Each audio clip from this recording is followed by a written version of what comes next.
Hi everyone, this is Who Gets the Glory, and today we're reading Streams in the Desert for October 3rd. After the earthquake came a fire, and after the fire came a gentle whisper. 1 Kings 19:12. A woman who had made rapid progress in her understanding of the Lord was once asked the secret of her seemingly easy growth. Her brief response was, "Mind the checks."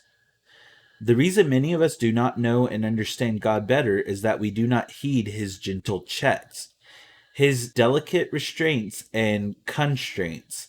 His voice is a gentle whisper.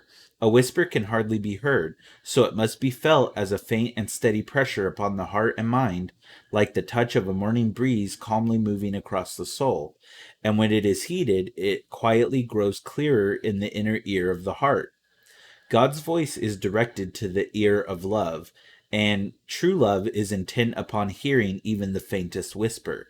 Yet there comes a time when his love ceases to speak, when we do not respond to or believe his message. God is love, 1 John 4:8.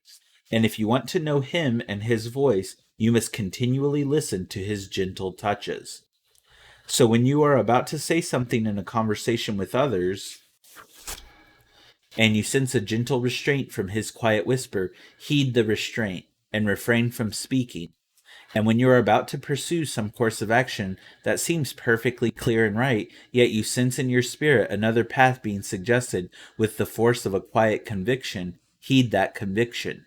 Follow the alternate course even if the change of plans appears to be absolute folly from the perspective of human wisdom.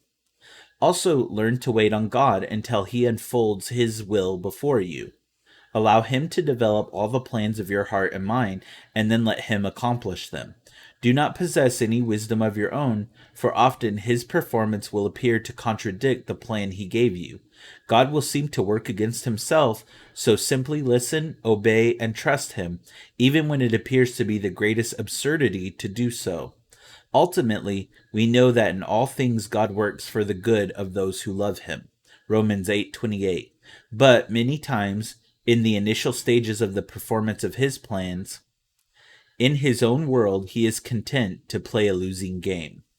Therefore, if you desire to know God's voice, never consider the final outcome or the possible results. Obey him even when he asks you to move while you still see only darkness, for he himself will be a glorious light within you. Then there will quickly spring up within your heart a knowledge of God and a fellowship with him, which will be overpowering enough in themselves to hold you and him together, even in the most severe tests and under the strongest pressures of life. Way of Faith. Thank you for listening, and God bless you.